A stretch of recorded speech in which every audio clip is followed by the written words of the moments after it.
François Hollande a déclaré jeudi que la France et la Grande-Bretagne exerçaient des pressions auprès de l'Union européenne pour lever l'embargo syrien afin d'envoyer des armes aux rebelles. Nous devons considérer que, pour le moment, malgré toutes les pressions, les solutions politiques ont échoué, ce qui est regrettable.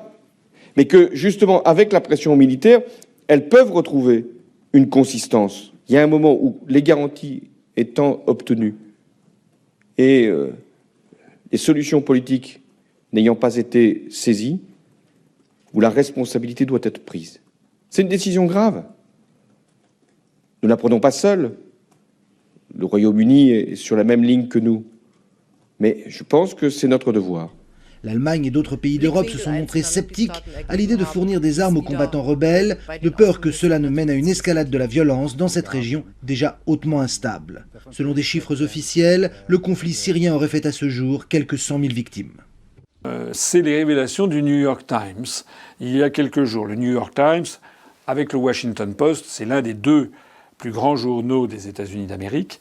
Eh bien, il y a donc quelques jours, il a sorti un article très très impressionnant, puisqu'il nous apprend, il confirme en fait tout ce qu'on pouvait dire, ce que moi j'ai dit, mais ce que d'autres observateurs ont dit également, à savoir que les rebelles syriens, les fameux rebelles syriens contre le président Bachar el-Assad, en fait étaient largement encadrés, même très largement encadrés par la CIA américaine, et que la CIA américaine avait fait son affaire du financement de toutes ces opérations avec le gouvernement saoudien qui a filé des milliards de dollars. Voilà ce que l'on a appris. Alors, c'est évidemment tout à fait intéressant parce que ça veut dire que,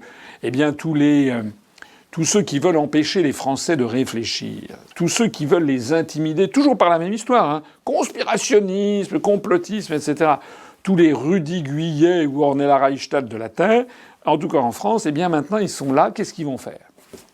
Est-ce que le New York Times est un journal conspirationniste et complotiste ? C'est ça qu'il faut nous l'expliquer. Voilà. En attendant, laissons de côté ces petits soldats de la désinformation made in USA. En réalité, les informations maintenant s'imposent. On a compris que, en fait, cette guerre qui a été menée contre Bachar el-Assad, je ne dis pas que Bachar el-Assad est approuvé par 100% de sa population. Je dis qu'il doit être approuvé sans doute par quelque chose comme 60% de sa population et il a beaucoup d'opposants. Mais Monsieur Hollande, lui, il y a plus de 80% des gens qui ne peuvent plus le voir en peinture. Bon, en attendant, c'est une manœuvre de déstabilisation qui avait bien été lancée par les États-Unis, financée par l'Arabie saoudite. Et puis, de fil en aiguille, on imagine également que les financements ont percolé vers Daesh. Parce que parmi les rebelles syriens, il y en a qui paraît-il, s'opposent à Daesh, il y en a d'autres qui ont parti liés avec Daesh. Voilà. Donc petit à petit, la vérité commence à se faire jour et elle n'est pas brillante. Elle est même particulièrement accablante pour l'impérialisme américain.